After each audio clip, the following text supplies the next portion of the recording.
नमस्कार दोस्तों, मैं पूजा और आप लोग देख रहे हैं इजी साइंस बोर्ड, जहाँ गणित होता है बहुत ही आसान और मजेदार। तो स्वागत है आप सभी का एक हमारे प्यारे से लाइव सेशन में, जिसमें हम लोग करने वाले हैं आज के ऑब्जेक्टिव प्रश्न को सॉल्व, जो कि पहला चैप्टर यानी कि रियल नंबर से लिया गया है। मैं थोड़ी सी यहाँ पे साफ-साफ नजर नहीं आ रही होगी, बट कोई बात नहीं, हम लोग करेंगे फिर भी, ठीक है। तो स्वागत है आप सभी का हमारे एक प्यारे से लाइव सेशन में, जिसमें जो कि ये जो ऑब्जेक्टिव का प्रश्न है, उसमें हमारा पहला चैप्टर का प्रश्न लिया गया है, यानी कि रियल नंबर वास्तविक संख्या से लिया गया है। शायद आप लोगों को पता होगा कि हम लोगों ने रियल नंबर यानी कि फर्स्ट चैप्टर पूरा बहुत ही बढ़िया से कंप्लीट कर लिया है। इसीलिए आज के इस सेशन में हम लोग ऑब्जेक्टिव को पढ़ने वाले हैं, मतलब उसके ऑब्जेक्टिव के प्रश्नों को सॉल्व करने वाले हैं। लगभग 30 प्रश्न है, तो बहुत ही बारीकी से समझेंगे और करेंगे प्रश्नों को सॉल्व। तो जल्दी-जल्दी से आप लोग जुड़ जाइए और हाँ, और चलिए हम लोग शुरू करते हैं अपने क्लास को, ठीक है?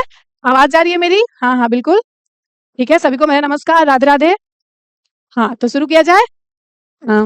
एक बात बता दूँ कि अगर आप लोग पहले मतलब थ्योरी का वीडियो देख लीजिएगा, यानी कि हमने यूट्यूब पे सारा वीडियो डाल दिया है। आप यूट्यूब पे जाओगे, सर्च करोगे इजी साइंस बोर्ड। क्या सर्च करना है? Easy science board. देखिए, मैं बताती हूँ आप लोगों को। आप लोग इजी साइंस बोर्ड जाओगे, सर्च करोगे, उसके बाद आप इस प्लेटफ़ॉर्म पे जाओगे और प्लेलिस्ट में सबसे पहले जाना है आप लोगों को।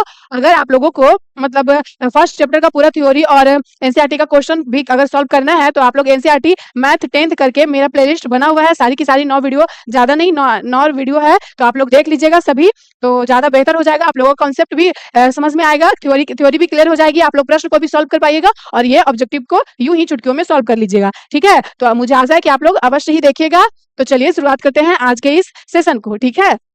तो शुरुआत किया जाए? हाँ, बिल्कुल, ठीक है। तो हमारा आज का पहला प्रश्न है कि एक मतलब ये प्रश्न रहा कि 1 2 1 1 2 ट्रिपल 1 फिर 2 फिर 4 बार 1 फिर 2 डॉट डॉट डॉट, यह एक कौन-सी संख्या है? तो चलिए बताइए कौन-सी संख्या है यह?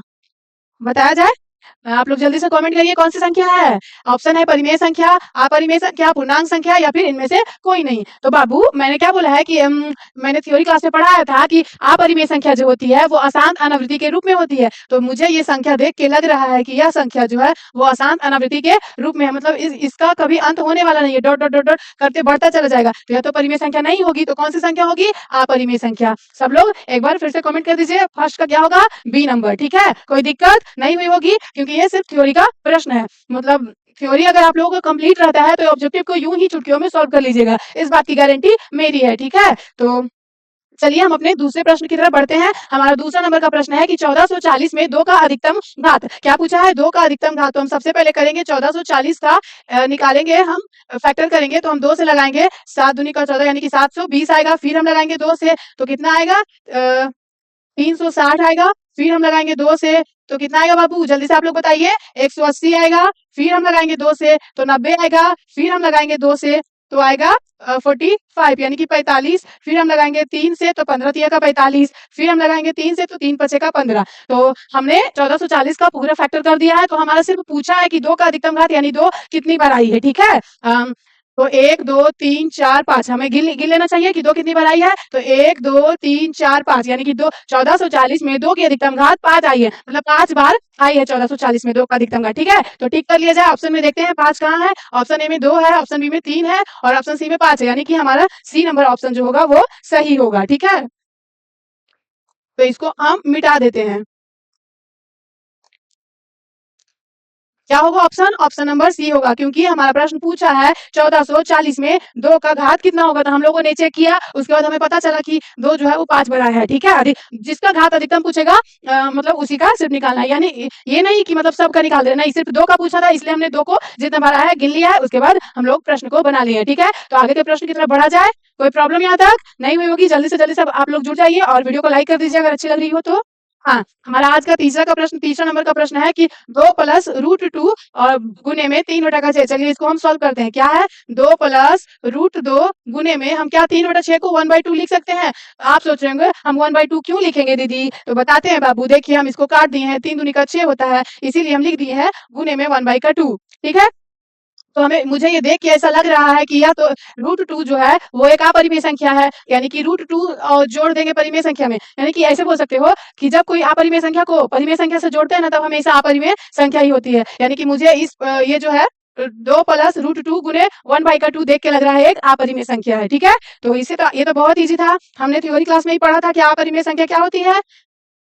जो दिखने में बहुत अजीब लगे, यानी कि अभाज्य संख्या का रूट वैल्यू अगर रहेगा तो हमेशा वो अपरिमेय संख्या होगा। जैसे कि मान लेते हैं 2, 3, 5 ये सारे अभाज्य संख्या है, बिल्कुल अगर इस पे रूट चढ़ा देंगे तो यह जो है हमेशा अपरिमेय संख्या होगी। हमने बताया था थ्योरी क्लास में, ठीक है। तो कौन सी तीसरा नंबर का कौन सा आंसर हो जाएगा? तीसरा का हो जाएगा बी, ठीक है। तो आगे बढ़ा जाए, चलिए बिल्कुल।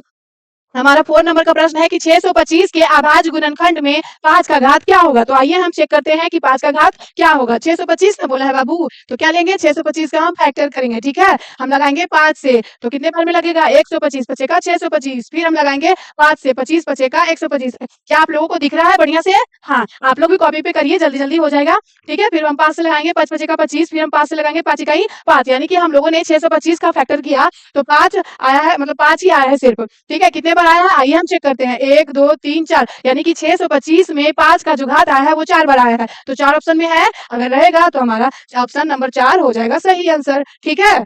तो देखिए हमारा ए ऑप्शन में है 3, बी ऑप्शन में है 5, सी ऑप्शन में 6 और डी ऑप्शन में 4, यानी कि हमारा ऑप्शन 4 का डी हो जाएगा, ठीक है।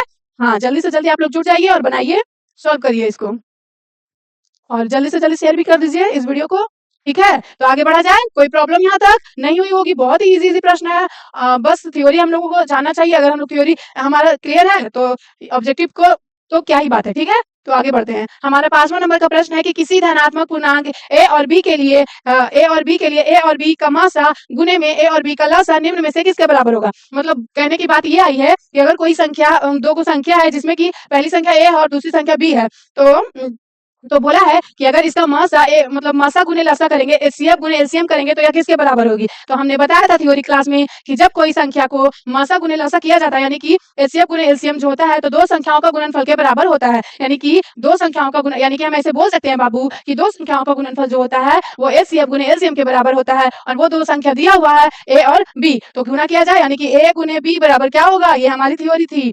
एचसीएफ गुने में एलसीएम, ये हमने बताया था, आप लोग याद करिए, इसको भूलना नहीं है, ठीक है। तो क्या होगी? दो संख्याओं का गुणनफल एचसीएफ गुने एलसीएम के बराबर होगी, ठीक है। तो कौन सा हमारा ऑप्शन हो जाएगा? क्या ए बटा का बी होगा? नहीं, ये तो गलत हो गया। बी बटा का ए, ये भी नहीं होगा, हमारा ऑप्शन सी हो जाएगा सही, ठीक है। अब हम इसको मिटा देते हैं।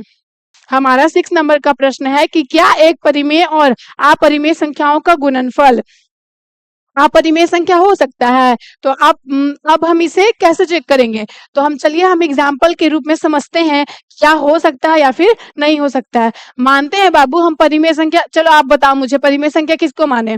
तो आप सोच रहे हो कि पी बाई क्यू के फॉर्म में जो होगा उसी को मानते हैं, तो चलिए हम मान लेते हैं 1/2 मानते हैं परिमेय संख्या, ठीक है। कोई दिक्कत नहीं, आप कुछ भी मान लो, और आप परिमेय संख्या हम मानते हैं √5, ठीक है। और बीच में दोनों का गुणनफल बोला था ना, कि मतलब देखिए प्रश्न क्या बोला है एक बार फिर से, कि क्या एक परिमेय और अपरिमेय संख्याओं का गुणनफल? हमारा परिमेय संख्या 1/2 हो गया, बिल्कुल। अब √5 हमारा अपरिमेय संख्या हो गया, और दोनों को क्या बोला है? गुणनफल करने कर दिए हैं। तो बोला है कि अगर हम इसको गुणनफल करेंगे ना तो कि हमें अपरिमेय संख्या होगी, तो बिल्कुल अपरिमेय संख्या होगी। देखिए √5/2 यह एक परिमेय संख्या है? नहीं ना है परिमेय संख्या। हम की बोले थे कि जब कोई अभाज्य संख्या रहेगा ना उसका ऊपर रूट वैल्यू रह जाएगा, अगर वो दिख गया तो समझ जाइए अपरिमेय संख्या रहे, चाहे उसको भागा देना पड़े, गुना करना पड़े या फिर कुछ भी, ठीक है। तो ये कौन सी संख्या बाबू? अपरिमेय संख्या। तो हमारा प्रश्न क्या पूछा है? पूछा है कि क्या एक परिमेय और अपरिमेय संख्याओं का गुणनफल अपरिमेय संख्या हो सकती है? तो हाँ हो सकती है। क्या बोलेंगे हम? बोलेंगे कि हाँ बिल्कुल हो सकती है, ठीक है। चलिए हमने टिक मार दिया। 6 का क्या हो गया? 6 का हमारा ए नंबर हो गया। आप लोग भी बनाते चलिएगा, ठीक है। हाँ 6 का कौन सा? 6 का ए हो जाएगा, ठीक है। आगे बढ़ा जाए, चलिए हम अपने अगले प्रश्न की तरफ बढ़ते हैं। हमारा 7 नंबर का प्रश्न है कि दो क्रमिक सम संख्याओं का एचसीएफ क्या होगा? क्रमिक मतलब समझते हो? क्रमिक मतलब होता है लगातार, क्रमिक मतलब होता है लगातार। तो बोला है कि दो क्रमिक सम संख्याओं, यानी कि चलिए हम लगातार वाले लेते हैं, तो हम सबसे पहले 2 लेते हैं। 2 एक सम संख्या है? बिल्कुल है, ठीक है। उसके बाद क्या हम 3 लेंगे? तो 3 नहीं लेंगे। क्यों नहीं लेंगे 3? क्योंकि बोला है ना यहाँ पे लगातार सम संख्या लेना है, तो 3 तो है विषम संख्या, तो 3 को लेंगे नहीं ना लेंगे, बिल्कुल। चलिए हम इसको मिटा देते हैं। तो ये 3 के बाद वाला कौन सी संख्या आएगी? तो 3 के बाद तो 4 आती है, तो हम ले लेंगे 4 को, ठीक है। यानी कि चलिए हम लेते हैं 2 और 4 को। तो बोला है 2 क्रमिक सम संख्याओं का HCF क्या होगा? तो आइए हम चेक करते हैं। 2 को हम लिखते हैं 2 बराबर 2 गुने 1 और 4 को लिखते हैं 2 गुने 1। लिख दे, कोई दिक्कत नहीं। चलिए आप इसमें बताइए HCF कौन सा होगा? HCF कैसे चेक करेंगे बाबू? जिसमें कॉमन चीज क्या नजर आ रहा है? मुझे तो 2 नजर आ रहा है और एक नजर आ रहा है। तो क्या होगा HCF जो होगा ना, वो कॉमन चीज को लिख देंगे 2 और गुने में 1, तो क्या हो गया? 2 आ गया। यानी कि आप इसको याद भी कर सकते हो कि 2 क्रमिक सम संख्याओं का HCF जो होता है हमेशा के लिए 2 होता है। ठीक है, कौन सा होता है? 2 होता है। यानी कि आप इसको अगर याद रखिएगा ने तो ज्यादा अच्छा रहेगा। जब प्रश्न बोलेगा तो आप तुरंत सॉल्व कर पाइएगा, समझे? तो आप इसको याद भी कर सकते हैं, या फिर नहीं तो हमने बता दिया है कि कैसे निकाला जाता है। HCF निकाल लीजिएगा, ठीक है, कोई दिक्कत नहीं। तो क्या हो जाएगा हमारा 7 का ऑप्शन नंबर बी हो जाएगा। यानी कि बोले तो 2 क्रमिक सम संख्याओं का HCF क्या होगा बाबू? 2 हो जाएगा। ठीक है, यहाँ तक किसी को दिक्कत नहीं? तो आगे बढ़े। चलिए हम आगे बढ़ते हैं। हमारा 8वां नंबर का प्रश्न है कि 2 परिमेय संख्याओं के बीच अधिकतम कितनी परिमेय संख्या हो सकती है? मतलब बोला है कि 2 परिमेय संख्याओं के बीच अधिकतम कितनी परिमेय संख्या हो सकती है। तो आइए हम चेक करते हैं। कैसे चेक करेंगे? मान लेते हैं 2 और 3 के बीच परिमेय संख्या को हमको निकालना है। ठीक है, तो बोला है कि 2 परिमेय संख्याओं के बीच अधिकतम कितनी परिमेय संख्या हो सकती है? तो बहुत सारा ना होगा, कैसे नहीं होगा? देखिए तो क्या 2.1 परिमेय संख्या है? बिल्कुल है। 2.112 ये भी तो परिमेय संख्या है। 2.3 मतलब इसके अंदर बहुत सारा 2.1 2.2 2.3 से लेकर 9 तक, फिर 2.1 2 3 मतलब ऐसे करके बहुत सारा बढ़ सकता है, यानी जिसको हम नहीं गिन सकते हैं। तो 8 नंबर का आंसर क्या हो जाएगा? 8 नंबर का आंसर हो जाएगा अनंत। यानी कि 2 परिमेय संख्याओं के बीच अनंत परिमेय संख्या हो सकती है। ठीक है, तो आप लोग इसको भी याद कर लीजिएगा। ठीक है, इसको दिमाग में सेव कर लीजिएगा, क्योंकि ऐसा ऐसा प्रश्न एग्जाम में पूछता है। ठीक है, तो कोई दिक्कत नहीं, आगे बढ़ा जाए। तो चलिए हम बढ़ते हैं अपने अगले प्रश्न की तरफ। 8 तक हम लोगों ने कर लिया है। हाँ, तो हम 9 नंबर तक करेंगे। ठीक है, हाँ, तो किया जाए। यहाँ तक किसी को प्रॉब्लम नहीं? तो बढ़ते हैं हम अपने अगले प्रश्न की तरफ। हमारा कुल 30 प्रश्न है। ठीक है, तो हमारे साथ सॉल्व करिए। अगर आप इन 30 प्रश्नों को सॉल्व बहुत ही बारीकी से कर लेते हैं ना, तो फिर आपको ऑब्जेक्टिव करने का दिक्कत नहीं होगा। मतलब आप फिर यूं ही बना दीजिएगा। यानी कि हम मेन बात बोले ना, तो आपको सबसे पहला काम की करना है, एकदम थ्योरी वाला कॉन्सेप्ट को एकदम बढ़िया से समझना है और उसको दिमाग में सेव कर लेना है। ठीक है, उसके बाद अगर कोई भी प्रश्न उससे पूछ दिया जाए तो आप यूं ही बना दीजिएगा। मतलब हमारा मेन जो होता है वो थ्योरी होता है, और थ्योरी को कॉन्सेप्ट को एकदम दिमाग में सेव कर लेने का। उसके बाद ये सब जो प्रश्न है एकदम यूं ही बनेगा, बस यूं ही, समझे? ठीक है, तो हम आगे बढ़ते अपने प्रश्न को समय को गवाते हुए नहीं, बल्कि यूज करते हुए चलेंगे और हम अपने 9 नंबर प्रश्न की तरफ बढ़ते हैं। ठीक है, तो बढ़ा जाए। 9 नंबर वाला प्रश्न है कि 2 संख्याओं का मसा 25 है। यानी कि मान लेते हैं पहली संख्या एक नहीं नहीं नहीं, ऐसा फिर से एक बार प्रश्न हम पूरा अच्छे से पढ़ लेते हैं। बोला है कि 2 संख्याओं का मसा 25 है और लसा 50 है। दिख रहा है आप लोगों को? 1 मिनट। हाँ, अब दिख रहा है? हाँ, क्या है प्रश्न? कि 2 संख्याओं का मसा 25 है और लसा 50 है, तो संख्याओं का गुणनफल क्या होगा? मतलब मसा मतलब समझते हैं ना, HCF, और लसा मतलब LCM। ठीक है, तो 2 संख्याओं का मसा दिया हुआ है 25 और लसा दिया हुआ है 50, तो बोला है कि संख्याओं का गुणनफल क्या होगा? मतलब कि बोले थे थ्योरी याद रखने का कि 2 संख्याओं का गुणनफल यानी कि A गुने B बराबर HCF गुने में LCM होती है। ठीक है, तो उस फॉर्मूला को हम लोग अप्लाई करेंगे, हमारा आंसर आ जाएगा। तो चलिए, मसा यानी कि HCF क्या दिया हुआ है? 25 दिया हुआ है, और LCM क्या है बाबू? 50 दिया हुआ है। तो संख्याओं का गुणनफल यानी कि A गुने B पूछा है, तो A गुने B बराबर हमें तो पता है कि HCF गुने LCM होता है, पता है ना जी? ठीक है, तो चलिए हम करते हैं। HCF हमारा 25 है और LCM हमारा 50 है, तो इसको आपस में गुना कर दीजिए, जो भी संख्या आएगी वो हो जाएगी हमारा आंसर। ठीक है, तो चलिए करते हैं। क्या होता है? 25 पचे का 25, हाथ में बच गया 2, 2 पचे का 10, 10 दू 12, 25 पचे का 125 और 0 का 0 बैठा दिए। यानी कि हमारा 25 गुने 50 गुना किए हैं, तो गुना करने पर 1250 आया है। यानी कि हमारा 9 नंबर का आंसर 1250 हो जाएगा, जो कि कौन सा ऑप्शन में है? जो कि बी नंबर का ऑप्शन में है। तो हमारा 9 का बी हो जाएगा। ठीक है, आप लोग कमेंट करिए 9 का बी होगा। ठीक है, बिल्कुल सही। तो चलिए हम अपने अगले प्रश्न की तरफ बढ़ते हैं। और ये सारे को मिटा देते हैं। ठीक है, तो आगे बढ़ा जाए। बिल्कुल, हमारा आज का 10वां नंबर प्रश्न, चलिए आप लोग बताइए तो। 10 नंबर बताइए क्या होगा। निम्न में कौन परिमेय संख्या है, मतलब कौन परिमेय है, जल्दी जल्दी बताइए। हाँ बताइए आप लोग। प्रश्न है कि निम्न में कौन परिमेय संख्या है, यानी कि कौन परिमेय है। ठीक है, चेक करिए जल्दी जल्दी जल्दी, कम ऑन। क्या होगा 10 का, 10 का सी होगा। चलिए हम चेक करते हैं। तो हमारा पहला नंबर ऑप्शन है कि पाई। हम क्या बोले थे, पाई जो है वो एक अपरिमेय संख्या है। तो आप लोग सोच रहे होंगे कि पाई तो परिमेय संख्या है, तो वो कैसे, पाई का मान तो 22/7 होता है, तो पाई तो परिमेय संख्या होगी ना। नहीं बाबू, पाई का मान 22/7 अधिकतम मान माना जाता है, मतलब उसका प्रॉपर उसका वैल्यू नहीं आता है। जैसे कि आप कोई मैथ का सॉल्यूशन करते हो तो हमारा प्रॉपर उसका आंसर आता है ना, तो पाई का उसी प्रकार पाई का जो है वैल्यू मतलब 22/7 माना जाता है। मतलब उसका क्या उसको बोलते हैं, उसका एकदम क्या उसको एकदम प्रॉपर वैल्यू नहीं आता है।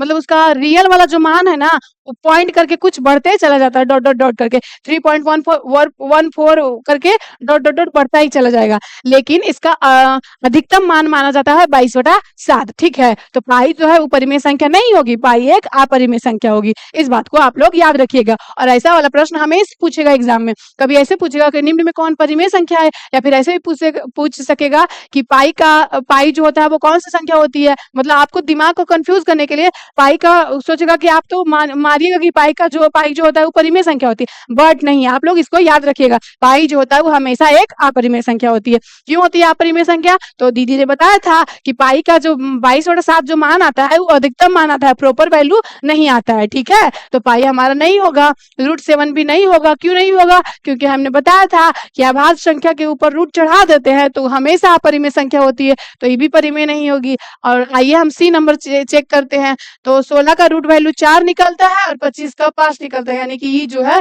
परिमेय संख्या हो जाएगी।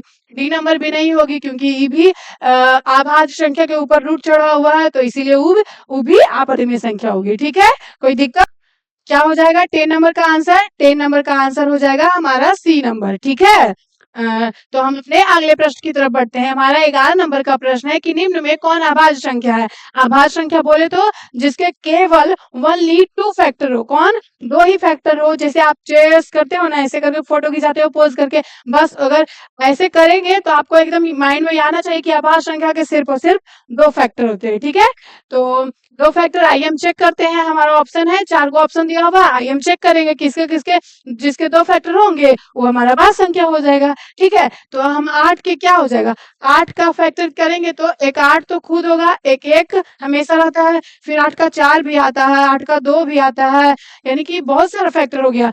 4 को हम की बोले थे, सिर्फ और सिर्फ 2 फैक्टर, यानी कि 8 नहीं होगा। 9 का भी नहीं होगा क्योंकि 9 का 3 तिया का 9 का पहाड़ 3 तिया में मतलब 3 का पहाड़ में भी 9 आता है ना, 9 एक अपने आप से भी कटेगा, फिर एक 1 से कटेगा, तो 9 के कम से कम 3 फैक्टर हो गए, तो ये भी 9 भी नहीं होगा। 11 होगा क्या, तो 11 बिल्कुल होगा क्योंकि 11 का एक 11 अपने आप से कटेगा और एक 1 से कटेगा। उसके बताइए कि 11 और किसी से कटेगा नहीं ना, कटेगा, काहे कि 11 एक अभाज्य संख्या है, इस यानी कि 11 के सिर्फ और सिर्फ 2 ही फैक्टर है। तो हमें क्या पूछा था, प्रश्न में पूछा था कि बताओ निम्न में कौन अभाज्य संख्या है, तो हमने चेक किया तो हमारा आंसर आया है 11। ठीक है, तो क्या हो जाएगा सी। अब इसको चेक करने का जरूरत है डी नंबर में, आइए हम चेक कर लेते हैं, फिर भी देख लेते हैं संतुष्टि के लिए। 15 को चेक करेंगे तो 5 का पहाड़ में भी 15 आता है, 3 का पहाड़ में भी 15 आता है, यानी कि 15 के भी तो बहुत सारे फैक्टर हो गए, तो 15 भी नहीं होगा क्योंकि हमारा आंसर तो सी आ गया था। ठीक है, तो हम चलिए हम अपने अगले प्रश्न की तरफ बढ़ते हैं। हमारा 12 नंबर का प्रश्न है कि निम्न में कौन अलग है। अलग मतलब समझते हैं, अलग मतलब जैसे कि गर्ल्स के ग्रुप में बॉयज आ गया तो उसको अलग बोलेंगे ना, उसका अलग जेंडर हो गया। तो वैसा ही चाहे बॉयज के ग्रुप में एक गर्ल्स चली जाए तो उसको उसका अलग जेंडर हो जाता है, क्योंकि बॉयज का अलग होता है, गर्ल्स का अलग होता है, तो गर्ल्स आ गई, तो इसलिए मतलब अलग जो एकदम जैसे कि आदमियों के बीच में जानवर आ जाए तो अलग हो गया। उसी प्रकार सब सेम रहेगा लेकिन एक वो अलग रहेगा तो उसको हम अलग बोलेंगे। ठीक है, तो आइए हम चेक करते हैं 12 नंबर में। 3/5 हमको देख के लग रहा है यह एक परिमेय संख्या है, क्या आपको भी ऐसा लग रहा है, मुझे तो ऐसा लग रहा है। चलिए, मुझे ऐसा लग रहा है यह परिमेय संख्या है तो आप लोगों को भी लगना चाहिए। ठीक है, अब आइए हम इसको चेक करते हैं। 16 का रूट वैल्यू 4 आता है, 4 का रूट वैल्यू 2 आता है, तो ये मुझे देख के लग रहा है परिमेय संख्या है। ये भी मुझे परिमेय संख्या लगा। आइए हम सी नंबर चेक करते हैं। तो √2 है, यानी कि यह जो है एक अपरिमेय संख्या है। कौन सी संख्या है बाबू? अपरिमेय संख्या है। और डी नंबर में यह एक परिमेय संख्या है। तो हम की बोले थे कि आदमियों के बीच में जानवर आ जाए तो वो अलग हो जाता है, जानवर अलग हो जाता है। तो मान लीजिए परिमेय परिमेय परिमेय सब आदमी है और अपरिमेय संख्या जो है वो एनिमल यानी कि जानवर है, ठीक है। तो यानी कि 3 को सेम सेम मिल रहा है, एक वो अलग मिल रहा है, इसीलिए हम बोल देंगे इसको अलग हो गया, समझे? ठीक है, तो हमारा 12 नंबर का जो हो जाएगा वो ऑप्शन हो जाएगा सी नंबर। ठीक है, कोई डाउट नहीं? चलिए हम बढ़े आगे। बिल्कुल, यानी कि फिर से बोले तो 12 का क्या होगा बाबू? 12 का हमारा कौन अलग है? अपरिमेय संख्या। ये हो जाएगा 12 का सी नंबर। ठीक है, आइए हम अपने अगले प्रश्न की तरफ बढ़ते हैं। 13 नंबर देखा जाए, बोल रहा है कि निम्नलिखित में कौन सा, ये क्या लिखा हुआ है जी? क्या है ये? बोल रहा है कि निम्नलिखित में कौन सा, अच्छा इसको छोड़ो। हाँ, आगे बढ़ते हैं। निम्न में कौन सा दशमलव प्रसार शांत, अच्छा बोला है रे कि निम्नलिखित में किसका दशमलव प्रसार शांत होगा। तो शांत मतलब कि शांत मतलब ये है कि कोई परिमेय संख्या रहेगा जिसमें q बराबर 2 के पावर n और 5 के पावर m का गुणनफल होगा ने, तब वो शांत होगा, नहीं तो नहीं होगा। ठीक है, तो आइए हम चेक कर लेते हैं, कोई बात नहीं। 700 का हम करेंगे फैक्टर, तो क्या आएगा? आएगा, चलिए हम करके देखते हैं बाबा, हम यहाँ पे कर लेते हैं। ठीक है, तो 2 से लगाएंगे तो 350 आएगा, आएगा जी। ठीक है, फिर हम 2 से लगाएंगे तो एक बार में 2 फिर 7 दूनी का 14 175 आएगा। फिर हम लगा देंगे, हम 3 से लगाते हैं। ठीक है, तो 3 5 का 15, 2 3 से नहीं 5 से लगेगा थोड़ा सा। हाँ,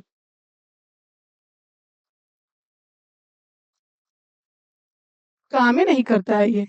हाँ, 5 से लगाएंगे। ठीक है, तो 5 तिया का 15, हाथ में बच गए 2, 5 पचे का 25, फिर हम लगाएंगे 5 से, 7 पचे का 35। तो हम की बोले थे, खाली और 2 और 5 करना चाहिए, क्योंकि शांत दशमलव जो होता है ना उसका फेवरेट संख्या है 2 और 5, उसके अलावा और किसी को ये भाता ही नहीं है। मतलब जैसे होता है ना किसी का फेवरेट चीज, जैसे किसी को मैंगो पसंद है तो उसको आप ला के रख दीजिए, लीची तो खाएगा नहीं, खाएगा ना। तो इसीलिए शांत दशमलव का फेवरेट जो है ना वो होता है 2 और 5 की संख्या, मतलब 2 और 5, ये दो अंक जो है ना उस शांत दशमलव का बहुत फेवरेट नंबर है। ठीक है, तो 2 और 5 के अलावा किसी को नहीं रखना चाहता। तो यहाँ पे तो 7 आ गया, अगर हम फैक्टर करते हैं तो 7 होगा नहीं ना, तो ये शांत होगा नहीं होगा। चलिए हम इसको कट कर देते हैं। आइए हम बी नंबर में चेक करते हैं, क्या है? 2100। 2100 का हम फैक्टर करेंगे। ठीक है, तो क्या आएगा? 2 से लगाएंगे, एक बार में 2 0, 5 दूनी का 10, 0 का 0 यानी 1050। फिर 2 से लगाएंगे, 5 दूनी का 10, 25 दूनी का 50। ठीक है, फिर हम लगाएंगे 5 से, तो क्या होगा?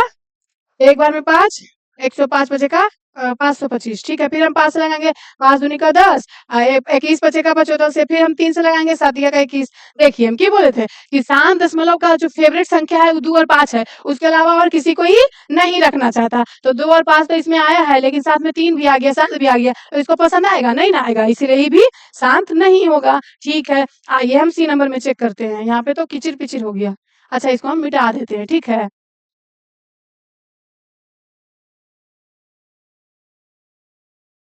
हाँ, आप लोग भी चेक करिए साथ में कॉपी पेन पे, तब ना अच्छा लगेगा। ठीक है, तो सी नंबर में हम चेक करते हैं कितना है। अरे इसमें तो अब आज फैक्टर करने का कोई जरूरत ही नहीं है, क्योंकि इसमें सिर्फ गुना करके दे दिया अपने आप। 2 के पावर 3 गुने 5 के पावर 3, तो 2 और 5 के अलावा किसी को भी नहीं भाता, यानी कि 7 का क्यों आगे तो होगा। लेकिन आप लोग यहाँ पे तुरंत मार दोगे कि 2 और 5 के अलावा तो 7 है, तो ये भी नहीं होगा शांत। अरे बाबू थोड़ा सा ध्यान दीजिए कि अगर 343 जो है, हमको माइंड में आना चाहिए कि 343 यानी कि 7 का क्यू है 343। 343 को हम लिखते हैं ना 7 का क्यू जी, देखिए तो गुना करिए, 7 गुने 7 गुने 7, तो 7 7 का 49 हो गया, 49 गुने 7 करेंगे तो 9 7 का 63, फिर 7 का 28, 28 9 28 8 6 14 यानी कि 34 हो गया, यानी 343 आया है ना 7 का क्यू, तो 7 का क्यू हो गया। फिर नीचे में लिख देंगे 2 के पावर 3 गुने 5 के पावर 3 गुने में 7 के पावर 3, तो ये कट ना जाएगा जी, तो आया ना वो 1 बटा के 2 के पावर 3 और 5 के पावर। यहाँ पे ध्यान दीजिएगा थोड़ा सा, अगर नंबर कटे तो हम की बोले थे एकदम काटने का, क्योंकि नंबर को नहीं काटिएगा फिर हम लोग के लिए प्रॉब्लम हो जाएगा। ठीक है, तो थोड़ा सा ध्यान देके बनाना है, बारीकी से, समझे? ताकि आप लोग 10 क्लास में चल गए हैं ना, तो थोड़ा सा तो नॉलेज होना ही चाहिए। तो ये हमारा सी नंबर जो है वो शांत दशमलव हो जाएगा। क्यों हो जाएगा? कहा है कि इसमें इसको काट उठ के हमारा 2 और 5 आया है गुणनफल के रूप में। ठीक है, यानी कि 13 का हम बोले तो कौन सा आंसर, सी नंबर हो जाएगा हमारा सही। मिट जाओ, ठीक है, कोई डाउट नहीं। चलिए हम बढ़ते हैं अपने अगले प्रश्न की तरफ, इसको हम मिटा देते हैं, ठीक ना। तो आगे बढ़ा जाए, जल्दी से एक बार कमेंट कर दीजिए, आप लोग तैयार है 14 नंबर प्रश्न को बनाने के लिए? बिल्कुल, चलिए हम बढ़ते हैं। 14 नंबर का प्रश्न है कि निम्नलिखित में, यहाँ पे π/2 होगा। हाँ, निम्नलिखित में π/2 में क्या है, मतलब π/2 कौन सी संख्या है, सिंपल मानो। तो हम की बोले थे, पाई कौन सी संख्या है, परिमेय? नहीं नहीं नहीं, परिमेय, परिमेय नहीं, कौन सी संख्या, हाँ अपरिमेय संख्या। कौन सी संख्या, पाई जो है वो अपरिमेय संख्या है ना। हाँ हाँ हाँ, पाई जो है अपरिमेय संख्या। तो अच्छा, अपरिमेय संख्या को नीचे, अपरिमेय संख्या से किसी को भी भाग दे दीजिए तो वो अपरिमेय संख्या ही होगा ना। जैसे कि आप चलिए हम आपको हम एग्जाम्पल से समझाते हैं कि कोई भी बदमाश लड़का है, बदमाश बच्चा है, उसको अगर कितना भी अच्छा खिलौना वगैरह दे दे तो वो बदमाश का बदमाश रहेगा, तो रहेगा ना जी। इसीलिए अपरिमेय संख्या को किसी से भी भाग दे दीजिए, यानी कि π/2 है, जब पाई अपरिमेय संख्या है तो उसको नीचे में किसी से भी भाग दे देंगे तो तब भी तो वो अपरिमेय ही संख्या रहेगा ना। हाँ, तो वही तो हम बोलना चाह रहे हैं कि पाई जो है अपरिमेय संख्या है, तो π/2 भी होगा अपरिमेय संख्या। यानी कि बोल सकते हैं कि अगर कोई बच्चा बदमाश है तो वो सुधरना चाहेगा, कभी कभी नहीं, लेकिन वो अगर चाह लेगा तो सुधर जाएगा, ठीक है। यानी कि कौन सा आंसर हो जाएगा, 14 का हो जाएगा अपरिमेय संख्या। π/2 कौन सी संख्या होगी बाबू, अपरिमेय संख्या, टिक कर लिया जाए। चलिए बिल्कुल सही है। अब हम बढ़ते हैं अपने अगले प्रश्न की तरफ, बढ़ा जाए। कोई दिक्कत, एक बार फिर से समझा दे 14 नंबर। अच्छा ठीक है, समझा देते हैं। देखिए बोला है कि निम्नलिखित में π/2 में क्या है, π/2 कौन सी संख्या होगी। तो बाबू आप लोग यहाँ पे ध्यान देना, हमने बताया था कि पाई जो है वो अपरिमेय संख्या है। दीदी आपने ऐसा क्यों बोला, पाई का मान तो 22/7 होता है। तो नहीं बाबू, पाई का मान 22/7 होता है, लेकिन उसको माना जाता है, मतलब उसका अधिकतम वैल्यू 22/7 होता है, उसका प्रॉपर वैल्यू नहीं आता है 22/7, समझे। तो पाई जो है वो हमेशा अपरिमेय संख्या होती है। तो अपरिमेय संख्या को न, एक कंडीशन है, अपरिमेय संख्या को आप किसी से भी भाग दे दीजिए, इसको भी आप याद रख सकते हैं। कंडीशन में ये है कि अपरिमेय संख्या को किसी से भी भाग देंगे तो हमेशा के हमेशा अपरिमेय संख्या ही रहेगा, ठीक है। तो इसीलिए π/2 जो होगा वो अपरिमेय संख्या होगी, समझे, कोई दिक्कत नहीं। तो बढ़े हम आगे, हाँ बिल्कुल। हमारा 15 नंबर का प्रश्न है कि निम्नलिखित में कौन अभाज्य संख्या है। हमने क्या बोला था कि हम लोग ऐसे करके पोज देते हैं, तो अभाज्य संख्या में हमें याद रखना चाहिए सिर्फ और सिर्फ 2 ही फैक्टर होने चाहिए, समझे, सिर्फ और सिर्फ 2 फैक्टर होने चाहिए। जब भी हम ऐसे करें तो समझ जाना ओनली 2 फैक्टर अभाज्य संख्या के लिए। तो अभाज्य संख्या के लिए सिर्फ और सिर्फ 2 फैक्टर। तो आइए हम चेक करते हैं। लगता है ये रिपीटेड क्वेश्चन है, आपको लग रहा है, मुझे तो लग रहा है, कोई बात नहीं, चेक कर लेते हैं, बढ़िया है हमारे लिए। बोला है कि निम्नलिखित में कौन अभाज्य संख्या है। हम 15 का फैक्टर करेंगे ना, देखिए हम करते हैं यहाँ पे 15 का फैक्टर। तो क्या आएगा, हम लगाएंगे 3 से, 3 5 का 15, फिर 5 से 5 का ही 5, यानी कि 15 को तोड़िए ना बाबू, तो 15 तो एगो रहवे करेगा, एगो एक रहेगा जी, हमेशा रहता है क्योंकि 2 फैक्टर बोले हैं। लेकिन उसका अलावा भी देखिए आप, 3 से भी कट रहा है, 5 से भी कट रहा है, इतना बदमाश है, यानी कि इसका 4 फैक्टर है। तो हम की बोले थे, सिर्फ और सिर्फ 2 फैक्टर होने चाहिए, यानी कि 15 हमारा अभाज्य संख्या होगा, नहीं ना होगा। ठीक है, आइए हम 12 का चेक करते हैं। 12 का चेक करेंगे तो देखिए 2 से 6 दूनी का 12, 2 से लगाएंगे 3 दूनी का 6, कितना सारा संख्या आ गया। 12 में भी तो एगो 12 अपने रहेगा ने, एगो एक रहेगा, उसके अलावा भी देखिए 6 से कटता है, ये 2 से कटता है, 3 से कटता है, इतना बदमाश है, यानी कि इसका 5 6 को फैक्टर है। नहीं ना, ये तो गलत बात है। कि बोले थे अभाज्य संख्या में सिर्फ और सिर्फ 2 ही फैक्टर होने चाहिए, तो 12 होगा अभाज्य संख्या, नहीं होगा, बिल्कुल नहीं होगा। आइए हम 75 का चेक करते हैं। तो एक हो गया 75, एगो सबका प्यारा 1 होगा, हमेशा रहता है। इसमें देखिए क्या 25 में भी तो 75 आता है, 25 दिया का 75, फिर 15 5 का तो 75 आता है, और किसी से कटता है। देखिए तो यानी कि हम क्या बोल रहे थे, सिर्फ और सिर्फ 2 ही फैक्टर, इसमें तो 1 2 3 4 कच्चे बच्चे आ गया है, समझे। तो ये होगा, नहीं होगा, ये भी नहीं होगा। चलिए इसको भी काट देते हैं, यानी कि 3 को अगर कट गया तो ऑप्शन डी ना होगा जी, ठीक है। आइए हम इसको चेक कर लेते हैं। 23 का अगर हम फैक्टर करेंगे तो एगो 23 रहेगा, एगो 1 रहेगा। बताइए आप कि 23 आप किसी से कटता है, नहीं कटता है, यानी कि 23 का सिर्फ 2 ही फैक्टर है, तो यानी कि 23 ही हमारा अभाज्य संख्या होगी, यानी कि इस प्रश्न का आंसर जो होगा वो 23 होगा, यानी कि बोल सकते हैं 15 का ऑप्शन नंबर डी जो है वो सही होगा, ठीक है। तो इस चीज को मिटाया जाए, चलिए हम मिटा देते हैं ये सारे को। समझ में आ गया ने? ऐसा वाला प्रश्न पूछेगा एग्जाम में, तो आप लोग थोड़ा ध्यान से बनाइएगा और याद रखिएगा कि आभार संख्या जैसी बोलेंगे ने, तो आपको ये वाला पोज याद रखना है, मतलब कि 2 फैक्टर होने चाहिए। समझ गए?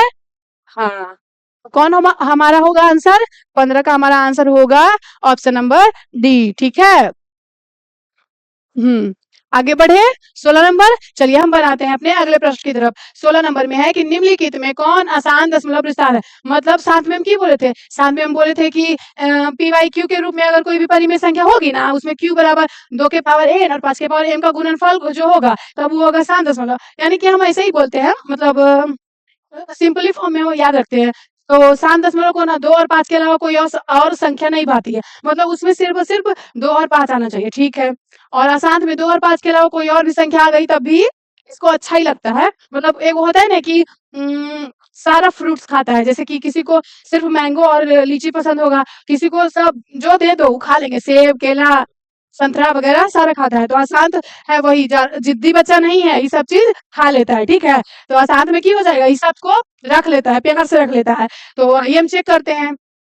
इसको चेक कैसे करेंगे? तो ऐसे करेंगे चेक कि अगर 2 से ज्यादा इसका फैक्टर आ गया ना, मतलब 2 और 5 के अलावा कोई और संख्या आ गई ना, तो ये हो जाएगी अशांत दशमलव। ठीक है, तो चलिए हम करते हैं। की बोले थे 18 का हम करेंगे फैक्टर, तो आएगा 2 से 9 दूनी का 18, फिर 3 से 3 तिया का 9, 3 से 3 इकाई 3, यानी कि 18 को आप देखिए, ये तो पहले ऑप्शन में आ गया। 2 के अलावा 3 आया है, तो हम की बोले थे 2 और 5 के अलावा और किसी को नहीं भाता है अशांत, लेकिन अशांत को खा लेता है, मतलब एडजस्ट कर लेता है। तो 2 और 3 3 यानी कि 17/18 को हम लिख सकते हैं ने, 2 गुने 3 गुने 3। तो आपको क्या लगता है? यह हो जाएगी आसान दशमलव, यानी कि पहला ही ऑप्शन चेक किए थे उसी में हमारा आ गया, 2 और 3 आया है। और हम बोले थे कंडीशन क्या होगा, 2 और 5 आना चाहिए, लेकिन ये तो शांत नहीं है, अशांत है। तो अशांत में सभी को अच्छा लगता है, सभी अंक अच्छे लगते हैं, इसीलिए ए ऑप्शन हमारा सही हो जाएगा। ठीक है, लेकिन हम थोड़ा-सा तसल्ली के लिए अपना आगे वाले ऑप्शन को भी चेक कर लेंगे। ठीक है, तो आइए 3/8 को चेक करेंगे, तो 2 को लिख सकते हैं, 2 गुने 2 गुने 2। तो लेकिन 2 तो है, खाली 2 और 5 किसको भाता है? वो तो शांत दशमलव को भाता है। तो इस ऑप्शन बोला है कि अशांत बताइए, तो ये तो शांत हो गया, तो अशांत होगा? नहीं होगा। अब हम इसको चेक करते हैं। 169 है ना जी, और 2000 को हम क्या लिखेंगे? 2000 को अगर हम फैक्टर करेंगे तो आएगा, 2 से लगाएंगे 1000, फिर हम 2 से लगाएंगे 500, फिर हम 2 से लगाएंगे 250, फिर हम लगाएंगे 5 से तो 50, फिर हम लगाएंगे 5 से तो 10 5 का 50, फिर हम लगाएंगे 5 से 2 5 का 10। इसमें देखिए 2 और 5 ही आया है, यानी कि ये भी शांत हो जाएगा। तो हमारा प्रश्न के अनुसार अशांत कौन होगा? ए ऑप्शन होगा, और डी में तो कोई नहीं था, तो इसीलिए हमारा आंसर क्या हो जाएगा? 16 नंबर का, 16 नंबर के ऑप्शन हमारा ए जो है वही हमारा आंसर हो जाएगा। ठीक है, कोई प्रॉब्लम नहीं। तो आगे बढ़ा जाए। चलिए हम आगे बढ़ते हैं, कोई दिक्कत नहीं। चलिए हम अपने अगले प्रश्न की तरफ बढ़ते हैं। 16 नंबर का प्रश्न है कि निम्नलिखित में कौन सा कथन सत्य है। तो आइए हम चेक करते हैं। ऑप्शन ए है कि 2 अपरिमेय संख्याओं का गुणनफल हमेशा अपरिमेय संख्या होता है। आइए हम चेक करते हैं कि बोला है 2 अपरिमेय संख्या, हम किसको किसको लेते हैं? मानते हैं हम अपरिमेय संख्या √7 है, और एगो को मानते हैं हम एगो और हम मानते हैं, चलिए √7 है। तो दोनों तो अपरिमेय संख्या है, बिल्कुल। तो की बोला था कि 2 अपरिमेय संख्याओं का गुणनफल, इसको जब आपस में गुना करेंगे तो की हमेशा ये अपरिमेय संख्या होगा। तो हम चेक करते हैं, इसको गुना करेंगे तो की हो जाएगा, √7 गुने √7, यानी कि 2 गो रूट के बदले 1 रूट, और 7 गुने 7 का 49 हो जाता है। हमको पता है 49 का रूट वैल्यू 7 आता है। तो क्या 7 अपरिमेय संख्या है? नहीं, 7 एक परिमेय संख्या है। तो की बोला है कि 2 अपरिमेय संख्याओं को गुणनफल हमेशा अपरिमेय संख्या होता है? नहीं, कभी कभी परिमेय भी आ जाता है, जैसे कि अभी आया है। ठीक है, तो हमारा ये ऑप्शन गलत हो गया, यानी कि कथन सही नहीं है। ठीक है, तो अब हम बी ऑप्शन चेक करेंगे। बोला है कि एक अपरिमेय संख्या गुणनफल हमेशा अपरिमेय संख्या होता है। तो आइए हम इसको भी चेक करते हैं। परिमेय संख्या मानते हैं 1/2 और गुना में गुणनफल बोला है। ठीक है, तो बोला है कि एक परिमेय व एक अपरिमेय संख्या मानते हैं हम √5। ठीक है, तो बोला है कि एक परिमेय संख्या ले लिए हैं, अपरिमेय संख्या ले लिए हैं, इसको जब हम गुना करेंगे ना बाबू, तो बोला है कि क्या हमेशा अपरिमेय संख्या होगी? तो हमें लगता है कि हमेशा अपरिमेय संख्या होती है। √5/2 एक अपरिमेय संख्या है ना, तो इसीलिए एक परिमेय संख्या को जब अपरिमेय संख्या से गुना किया जाता है तो हमेशा अपरिमेय संख्या ही होती है, यानी कि ये हमारा ऑप्शन सही है। ठीक है, आइए हम सी नंबर चेक करते हैं। बोला है कि दो अपरिमेय संख्याओं का जोड़ कभी भी अपरिमेय संख्या नहीं होगा, मतलब कि √5 प्लस में रूट 2 लेते हैं, ठीक है, तो क्या हो जाएगा √5 प्लस √2 जुटेगा नहीं, बल्कि ऐसा ही रहेगा। तो की बोला है कि दो अपरिमेय संख्याओं को आपस में जोड़ेंगे ना, तो की कभी भी अपरिमेय संख्या नहीं होगा। ये तो अपरिमेय संख्या है, ये है ना जी, तो ये अपरिमेय ही संख्या है, इसको जोड़े तभी तो √5 प्लस √2 क्या है, अपरिमेय संख्या। तो बोला है कि अपरिमेय संख्या नहीं होगा, होगा बिल्कुल, यानी कि हमारा सी जो है उसका कथन गलत है। ठीक है, और डी में है कि एक पूर्णांक तथा एक परिमेय संख्या को जोड़कर कोई पूर्णांक नहीं हो सकता, मतलब कि जैसे कि कोई पूर्णांक संख्या मान लेते हैं 2 है, ठीक है, और एगो आप परिमेय संख्या मान लेते हैं 4, 4 एक परिमेय संख्या है, बिल्कुल है। जब इसको जोड़ेंगे तो कि 4 2 को जोड़ेंगे तो 6 आएगा, तो क्या 6 पूर्णांक संख्या नहीं है? 6 तो पूर्णांक संख्या है, क्योंकि हमको पता है कि माइनस वाला को और प्लस वाला को और साथ में जीरो वाले को भी हम बोलते हैं पूर्णांक संख्या। तो ये तो 6 तो पूर्णांक संख्या है, हमारा डी का कथन भी गलत हो गया, यानी कि हमारा बी ऑप्शन सही होगा। ठीक है, समझ गए होंगे? ठीक है, अब हम इसको मिटा देते हैं।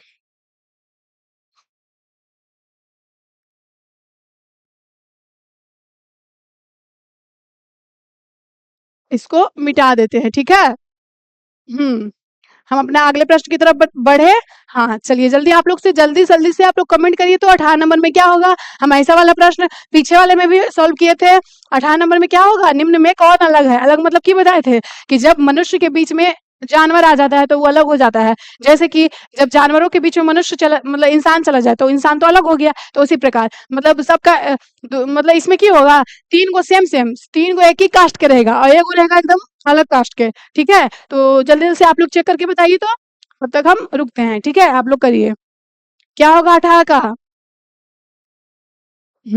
18 का बी होगा। चलिए चेक करते हैं। बोला है कि निम्न में कौन अलग है, तो हमको 3/5 के देख के लग रहा है कि परिमेय संख्या। क्या आपको भी देख के ऐसा लग रहा है? बिल्कुल, हमें भी लग रहा है कि 3/5 एक परिमेय संख्या है। और इसको अगर हम रूट वैल्यू तोड़ेंगे 16 का हो जाएगा 4, 4 का हो जाएगा 2, ये भी एक परिमेय संख्या है ना बाबू, ये भी एक परिमेय संख्या है। और इसको मुझे देख के लग रहा है यह एक अपरिमेय संख्या। क्या आपको भी ऐसा लग रहा है? बिल्कुल, कौन सी संख्या है? अपरिमेय संख्या। आप इतना जल्दी कैसे पकड़ लेते हैं दीदी? तो हम क्या बोले थे कि जब भी कोई अभाज्य संख्या रहेगा उसका ऊपर खाली रूट चढ़ जाएगा तो वो हमेशा अपरिमेय संख्या होती है। तो दू जो है वो अभाज्य संख्या है, इसके ऊपर रूट चढ़ गया यानी कि अपरिमेय संख्या हो गई। ठीक है, अब इसको हम करते हैं डी को, तो रूट 25 का क्या हो जाएगा, रूट वैल्यू 5 हो जाता है, 5/9, यानी कि ये भी एक परिमेय संख्या है। यानी कि 3 को एक ही जात के है और एक अपरिमेय संख्या अलग है, तो अलगे वाला तो चूज करना था, इसीलिए हमारा सी नंबर सही हो जाएगा ऑप्शन। ठीक है, तो हमारा क्या हो जाएगा 18 का सी नंबर हमारा ऑप्शन हो जाएगा। ठीक है, तो इसको हम लोग मिटा देते हैं ताकि गंदा ना लगे। कोई दिक्कत नहीं, हम आगे बढ़े। चलिए हम आगे बढ़ते हैं। आज का हमारा 19वां नंबर प्रश्न कि निम्नलिखित में कौन परिमेय संख्या है। बताइए आप लोग, बताइए। परिमेय संख्या में जो पी वाई का क्यू के रूप में हो, बढ़िया से एकदम रूट रूट नहीं रहना चाहिए। ठीक है, तो वो परिमेय संख्या होगी। चलिए हमारा है ऑप्शन नंबर ए है कि √49/64। तो आप बताइए 49 का रूट वैल्यू क्या होता है? 7 होता है। 64 का 8 होता है, तो ये तो परिमेय संख्या। वाह, हमारा ऑप्शन ए में ही आ गया, परिमेय संख्या आ गया ना जी। तो हमको चेक करने का जरूरत है? नहीं जरूरत है, लेकिन हम फिर भी अपनी तसल्ली के लिए कर लेते हैं चेक। ठीक है, इसको हम बैक करेंगे। क्या हो गया? क्या करेंगे? हम बैक करेंगे। ठीक है, देखेंगे 81 का क्या होता है, 9 नंबर का 81, यानी कि 81 का आता है रूट वैल्यू 9। 91 का रूट वैल्यू आता है कुछ जी? नहीं ना आएगा, क्योंकि 91 का ट्रीटमेंट करता है, इसका रूट वैल्यू नहीं आता है। तो ये हमको लगता है ये अपरिमेय संख्या है। फिर 31/51 ये भी अपरिमेय संख्या है। 49 को तोड़ेंगे तो 7 आएगा और रूट 101 का 101 हो जाएगा, यानी कि ये भी अपरिमेय संख्या। तो परिमेय संख्या हमारा ऑप्शन नंबर ए हो जाएगा, यानी कि हमारा आंसर भी ऑप्शन नंबर ए हो जाएगा। ठीक है, हम लोगों ने अभी तक कुल 19 प्रश्न को सॉल्व कर लिया है। ठीक है, तो आगे वाले प्रश्न की तरफ बढ़ा जाए। चलिए हम बढ़ते हैं। 20 नंबर का प्रश्न है, आज का ये लास्ट प्रश्न है। 10 प्रश्न हम नेक्स्ट वाले लाइव सेशन में करेंगे, ठीक है।